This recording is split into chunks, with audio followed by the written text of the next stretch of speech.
Como fazer para que nossa ação gere mais vida no mundo? Se de boas intenções o inferno está cheio, então, além de boas intenções, para onde você tem que direcionar sua atenção se você quiser caminhar nesse caminho da regeneração? Ou outra forma de botar isso é: o que muda quando a gente está empreendendo inspirado na natureza? Uma das coisas que muda é olhar para resiliência. Resiliência é uma palavrinha da moda, tá bombando no mundo do coaching. Agora o mercado procura profissionais resilientes. É um termo usado na física. Eu estudei resiliência na faculdade de engenharia, mas também na psicologia, na ecologia e cada vez mais na economia. Mas o que isso tem a ver com empresas, né? Com a sua organização? E o que tem a ver com esse nosso tema aqui de regeneração?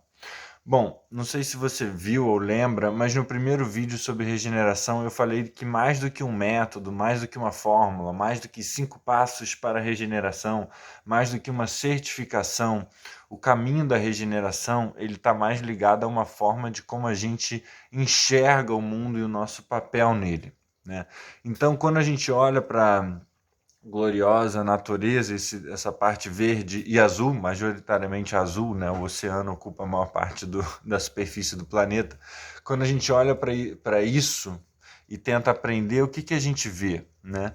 Se, de novo, né, como eu já falei, se você abandona um pasto, não planta, não rega, não fizer controle de praga nem nada, em 30 anos você vai ter uma floresta. Isso não é acaso, esse sistema não é burro, longe de ser burro. É, então, como é que opera essa inteligência que vem evoluindo há bilhões e bilhões de anos? Bom, resiliência é um dos atributos, um dos aspectos, uma das qualidades mais importantes na chamada inteligência da natureza. No ambiente mais organizacional, empresarial, talvez uma definição que a gente pode pegar, que é a definição que o meu musão, Daniel Wall e muito café, a definição que o Daniel Wall bota aqui no livro é que de resiliência seria a capacidade de ecossistemas de reagir à perturbação e à mudança ambiental com persistência, adaptação gradual, né, gradualmente adaptando e fundamental transformação. A forma como eu entendo isso é: você vai se adaptando gradualmente, às vezes até imperceptivelmente, e depois, quando você vê, houve uma fundamental transformação naquele sistema. Ah, Guilherme, mas eu tenho que aprender a lidar com mudanças, está tudo tão bonito, meu time está ganhando, eu não preciso mudar nada, está tudo ótimo, funcionando do jeito que está.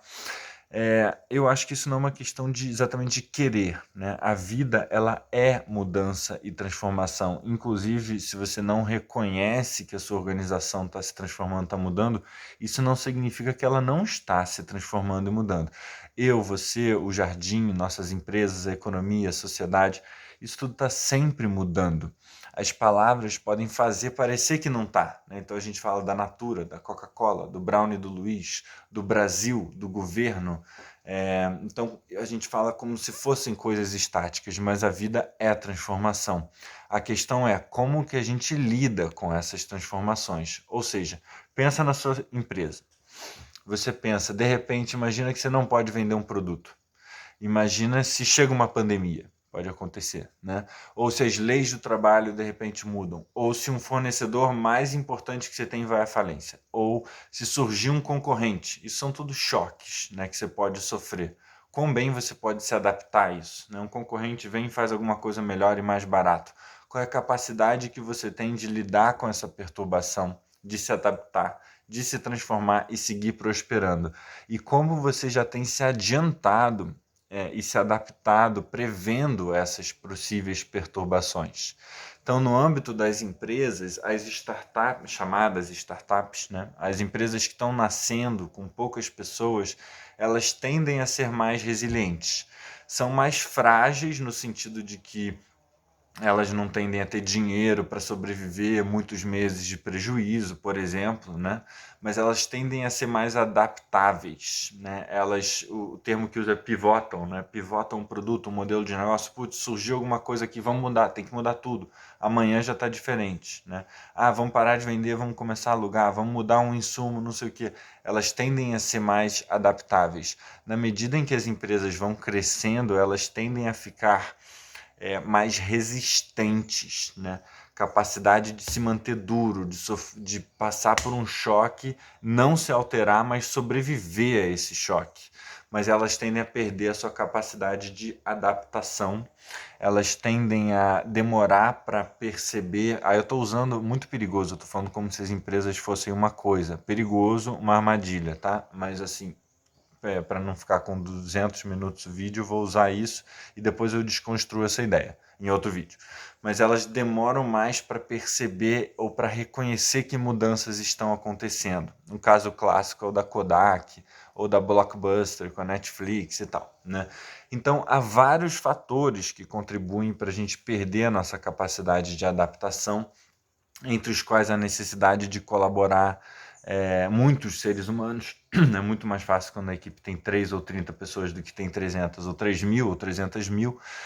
E as estruturas que a gente cria e as culturas que a gente estabelece nas empresas também não colaboram.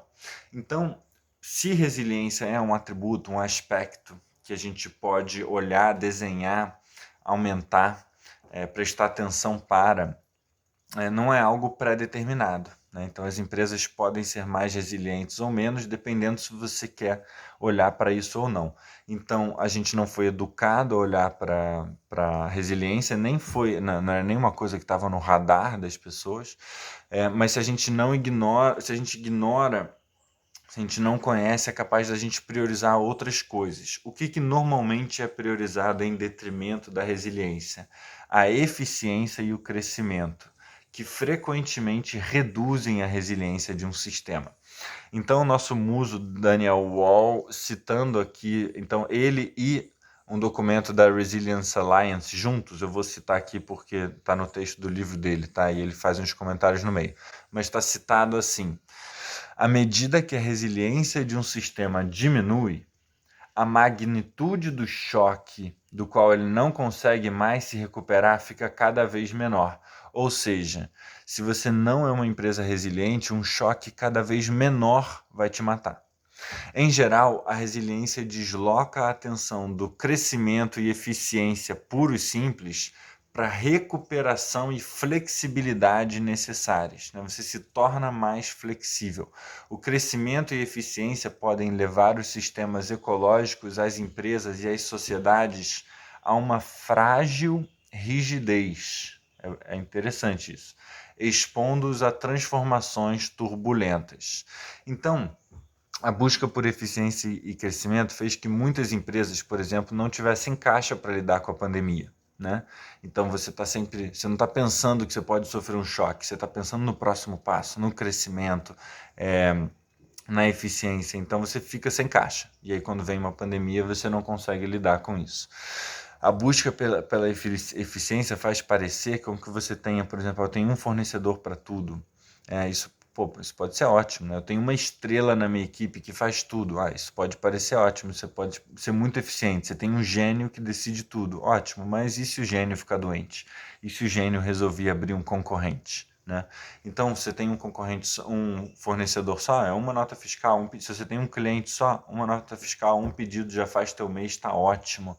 Né? Sua produção é muito mais fácil de você encadear uma produção de uma fábrica, por exemplo, com um cliente só que faz um pedido, do que com 3.000 clientes. Né? Então, esse é um caso clássico de pequenas empresas que podem falir. Né? Um supermercado, chega lá, o supermercado do Guilherme e fala assim: pô, você faz pão?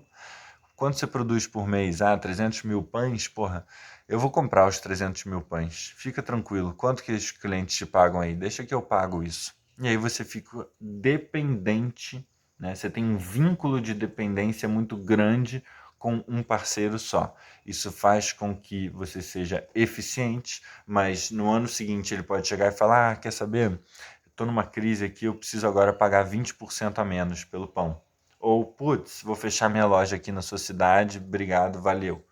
Então, você pode falir no dia seguinte. Então, aqueles muitos clientes que pareciam e eram um sistema complexo de gerir, eles traziam para você uma resiliência maior, porque você não dependia é, tanto de um só deles.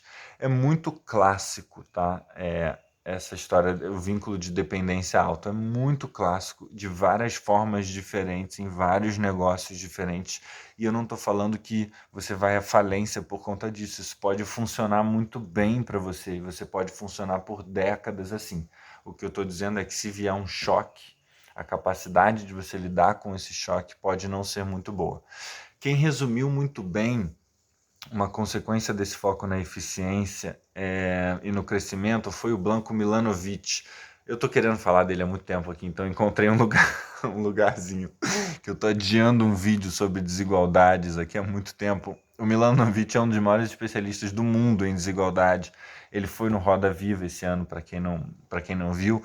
E ali de passagem, no início da entrevista ainda e tal, ele falou do tema de resiliência, sem falar exatamente de resiliência, né? E já estávamos em pandemia, e ele falou alguma coisa tipo assim: acho que o que está claro até agora é que as cadeias de valor, né, as cadeias de comércio e tal, foram construídas com o pressuposto de que tudo aconteceria da forma como foi originalmente planejado. Isso significa que elas foram construídas de forma bem eficiente, contanto que não houvesse grandes choques. E o que a pandemia fez foi produzir um enorme choque. Quando você tem um enorme choque e um sistema foi projetado sem levar em conta esse choque, isso realmente é um problema. E foi o que vimos agora. Como diria o velho ditado e aquela musiquinha aí que o pessoal do Gaia gosta muito, toda corrente é tão forte quanto o seu elo mais fraco. Então, se você tem uma corrente e o elo mais fraco quebra, a corrente cai. Então, é isso basicamente que o Blanco Milanovic está falando. Então, para vocês, vamos indo agora para a sua empresa, para o seu negócio, o que você pode refletir. Né? Fiz aí uma listinha aqui que estava nesse livro e que eu acho que pode ser útil para os pequenos negócios. Tomara a Deus eu traga algumas reflexões práticas aqui, tá? Então, a natureza, lições da natureza, da resiliência. A natureza ela é modular e ela trabalha com redundância. A gente normalmente acha redundância uma coisa ruim, né? Isso está redundante, vamos tirar e tal. A natureza trabalha com redundância dentro e entre escalas, em e entre escalas, principalmente em funções vitais. Ou seja, para sua empresa, tem só uma pessoa sabe fazer uma única coisa dentro da sua empresa, né? Você pode estar evitando a redundância, você pode estar evitando o treinamento de outras pessoas, mas se essa pessoa faz uma coisa vital e ela sai ou fica doente, você sofre um choque muito grande. Né? De novo, vínculo de dependência. Se tem só um fornecedor para um insumo vital, ou só um cliente, ou aquele camisa 10 que faz tudo que você não vive sem ele, você está menos resiliente. Um caso clássico de redundância boa que já vi muitas empresas usarem, além de não deixarem funções vitais numa pessoa só, é link duplo nas reuniões. Né? Então, duas pessoas da equipe participando de reuniões do nível acima e do nível abaixo, para usar a nomenclatura que a gente usa normalmente. Então, por exemplo, eu sou hoje diretor de uma organização, diretor financeiro de uma organização, e tenho um conselho fiscal. Quando a gente montou esse conselho fiscal e a relação com a diretoria, a gente falou assim, bom, não vai só o diretor financeiro, vai pelo menos mais um diretor, porque aí eu levo não só a minha percepção, mas a de outras pessoas do que está acontecendo, e eu trago de volta para a diretoria e para o resto da organização quais foram os pareceres do conselho fiscal. Então essa redundância, putz, mas vai alocar agenda de mais um, de mais dois, vale muito a pena. E a gente está vivendo isso na prática. Então isso é uma coisa que o povo da holocracia, que eu não gosto, definitivamente não gosto de holocracia, mas essa é uma prática que eles sugerem lá, que eu acho que é bacana. Outro princípio, a diversidade cria a variedade necessária e a capacidade adaptativa, a capacidade de se adaptar. Diversidade, minha gente, é um tema agora com o processo trainee da Magalu e tal, né? Tá surgindo de novo esse tema e é bom que surja mesmo esse tema e a gente dialogue cada vez mais sobre ele. Não vou entrar a fundo, tá? Mas diversidade é uma coisa que a natureza busca. Então, assim, a minha visão aqui, em poucas palavras, não é só, entre muitas aspas, só, é porque é um aspecto, né? Não é só, entre aspas, porque a gente precisa reduzir as desigualdades, aumentar a representatividade per se, né? Não é uma coisa que você quer por si só. Mas é também, e a gente precisa criar mecanismos para isso, mas é também porque é importante para a sua empresa, para ela ter capacidade de se adaptar e de responder e de fazer leitura do que está acontecendo no seu entorno e ter um repertório maior, não só de leitura, mas de resposta ao mundo. Né?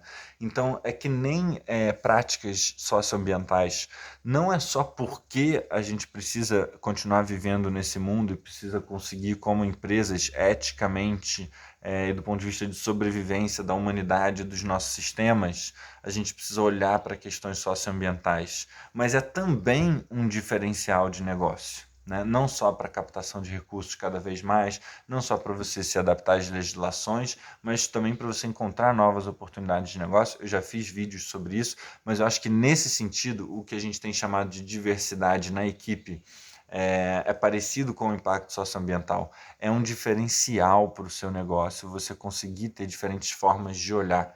E eu falo isso da minha própria experiência, não só de livros, né? Às vezes a teoria e a prática não batem. Nesse caso, a teoria e a prática, na minha prática, é, bateram bem. Eu já trabalhei em empresas com diferentes perfis, né, de sócios. Já tive sócios onde todo mundo se formou na faculdade, em exatas, na mesma faculdade, na PUC. Já tive empresas onde eu era o único sócio que era formado. Já tive empresas onde todos os sócios eram homens brancos. Já tive em equipes onde a gente, depois de ser muito criticado, fez um esforço para sair do naturalmente aqui só tem gente branca, né? E botamos pessoas negras, pessoas periféricas, pessoas com deficiência física. E, cara, mudou tanto a forma como a gente tomava a decisão nesses ambientes. Então eu consegui ver na prática essa diferença entre eficiência e resiliência. Né? Então, assim, nas organizações onde tinha muita gente parecida comigo tomando decisão, era muito mais fácil tomar decisão, a gente tomava decisão muito mais rápido. É óbvio, a gente tinha leituras muito parecidas de como o mundo era e de para onde a gente tinha que ir. Na medida em que a gente abriu esse círculo, né, na medida em que a gente expandiu, aí sim, tentando usar bem o termo que é muito mal usado, na medida em que a gente expandiu os lugares de fala, ou seja, pessoas que falavam de diferentes lugares, não é que você tem lugar ou não tem lugar de fala, você fala de um diferente lugar. Né? Na medida em que a gente conseguiu compor o quadro da realidade, pintar um quadro com diferentes pessoas falando de diferentes lugares e compondo diferentes soluções partindo de diferentes lugares, a gente desenvolveu soluções mais ricas, saídas mais ricas, leituras mais ricas da realidade.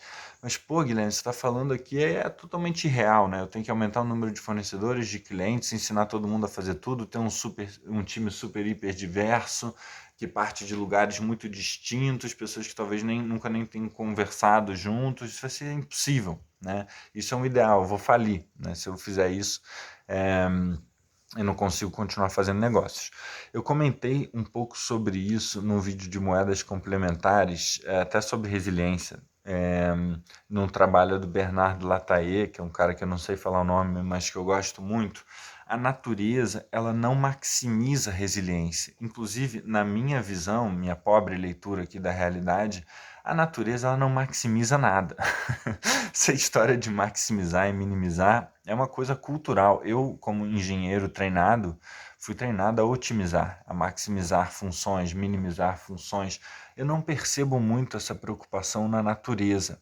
Né? Então, no ímpeto por maximizar crescimento e eficiência, a gente deixa muito a desejar na resiliência, o que nos torna frágeis. Então, a minha visão aqui é que a gente precisa de equilíbrio, e é isso que a natureza busca.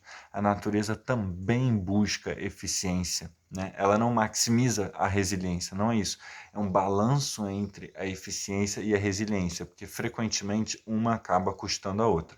Então, você não precisa seguir uma cartilha da empresa ideal, né? Mas qual é o próximo passo possível, desejável e elegante que você pode dar? Há mulheres tomando decisão na sua empresa, há negros na sua diretoria, a sua empresa está na mão de um cliente, sua empresa está na mão de um fornecedor. Olha para onde você realmente está frágil e dá um próximo passo e vê o que você acha e se adapta. O que eu estou falando é um princípio da natureza para a gente conseguir agir de forma a gerar mais vida e para evitar a nossa própria morte. E a resiliência é um aspecto importantíssimo de sistemas naturais. Então, como diz o velho ditado, se você quer ir rápido, vá sozinho ou com quem pensa o mundo como você. Se você quer ir longe, vá junto. Mais um aspecto, quase terminando. Priorize fluxos de recursos de energias locais, regionais e organizados em padrões circulares e regenerativos. Eu já falei muito de padrões circulares aqui, não vou chover no molhado. Mas você, falando mais da questão local, regional, você provavelmente está vendo esse vídeo da cidade. Você provavelmente tem um vínculo de dependência muito grande para pessoas que moram muito longe de você. Essa é uma das belezas e uma das sombras desse sistema globalizado, capitalista e tal, que a gente vive, como o Milanovic já falou. Não, um sistema que foi muito bem planejado para quando as coisas dão certo. Ele é muito eficiente quando as coisas dão certo, mas ele é muito frágil para lidar com choques. Então, se você mora numa cidade grande em especial, você pode comer comida com ingredientes do Himalaia, bebendo vinho francês, assistindo uma peça de teatro grega, vestindo uma roupa chinesa, né? Você tem tudo na ponta do seu dedo, aí num clique as coisas chegam, mas uma categoria, caminhoneiros, parou de trabalhar, o supermercado ficou vazio e a sua capacidade vital, a sua possibilidade de estar vivo e de se alimentar foi posta seriamente em risco, porque uma categoria parou por um tempinho muito curto, né? Então isso mostra muito claramente o que acontece quando você tem vínculos de dependência muito grande com coisas muito longe de você. Na mesma época eu vivia já no interior, eu morava em outra serra, eu morava em Lumiar, um lugar lindíssimo, que produz bastante alimento, e lá, assim, eu fui no Rio de Janeiro, fui em supermercado, vi o que era no Leblon, né? Ou seja, lugar onde as pessoas podem pagar R$ 100 na água se for necessário, vi gôndolas vazias, vi amigos meus preocupados de ficar sem comida, sendo investidores com muito dinheiro, trabalhando em fundos e seguradoras e tal. Ao mesmo tempo, voltei para casa no interior, tinha fruta apodrecendo no pé. Lá em casa, as árvores não se importaram com os caminhoneiros, continuaram dando fruto. Então, esse vínculo de dependência... É claro, lá eu não conseguia pedir comida da Grécia nem do Vietnã. Eu tinha que ir para o Rio para comprar coisas desse tipo, né? Mas lá não faltou funções vitais, né? Lá não faltou alimento, lá não faltou água, porque é um local muito mais resiliente para esse tipo de situação, muito mais capaz de lidar com choque. O provisionamento local ele vai muito além disso. Tá? Então, por exemplo, se a sua empresa trabalha mais com parceiros locais, você tende a gerar emprego no local, o que aumenta a renda, o que reduz a criminalidade, né? O que aumenta a oferta de trabalhadores bem qualificados para a sua empresa no futuro. Você depende menos de combustível e outras variáveis que são fora do seu controle, que impactam o seu custo, enfim. Você vai muito além quando você começa a trabalhar como a natureza trabalha, né? Ou seja, sim, tem fluxos migratórios, a gente pode falar sobre isso em outro vídeo, mas a base dos sistemas naturais é agir no local, né? E a partir daí você acaba entrando numa dinâmica que favorece a vida, inclusive de formas imprevisíveis que você nem sabe. Agora, o último ponto, e muito importante, a autorregulação e a regeneração baseiam-se em trocas de informações. A gente se acostumou a esconder informação, patentear, etc e tal, né? A natureza se baseia em troca de informações e recursos dentro de redes aninhadas, dentro de outras redes, né? Ou seja, a sua empresa são redes aninhadas, seu departamento aninhadas dentro de uma rede maior que a empresa, são redes aninhadas dentro de redes maiores, que são um ecossistema de empresas. Então, a troca de informações, principalmente, eu não vou falar de recurso aqui, é muito importante, né? Mas a pessoa vai usar a informação que eu dei e vai ser promovida no meu lugar. Meu concorrente vai saber a minha receita, a fórmula mágica e eu vou à falência. Esse é o pensamento muito racional que a gente foi educado, né, a pensar dessa maneira. A experiência empírica, na minha vida, no que eu tenho lido e trocado, raro as pessoas que compartilham as informações, não vejo essas pessoas passando por dificuldades. Exemplo, claro, e vão haver contra-exemplos, tá? Não, assim, não me veio de cabeça enquanto eu preparava minha colinha aqui, mas deve haver. Brownie do Luiz, onde eu fui sócio por alguns anos. Compartilhamos a receita do brownie. Uma empresa de brownie compartilhou a receita do brownie. Faça em casa, concorrente, abra aí a sua empresa e tal. Isso gerou dezenas, centenas de concorrentes, real, oficial, centenas de concorrentes.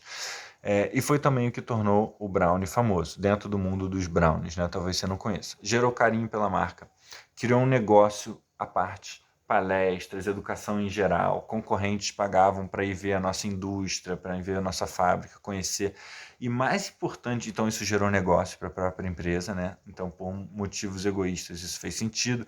O próprio Brownie abriu os parceiros ali do Brownie abriram uma distribuidora, eles podem distribuir brownies, podem distribuir os nossos concorrentes e gerar dinheiro com isso, aproveitar a estrutura ociosa que a gente já tem. Bom, a gente não, que eu não trabalho mais lá, mas que eles têm, e distribuir e gerar ganho com isso, etc. Mas o mais importante, quando a gente pensa regeneração, a gente está pensando em regeneração do mundo, né? Criar mais vida para o mundo.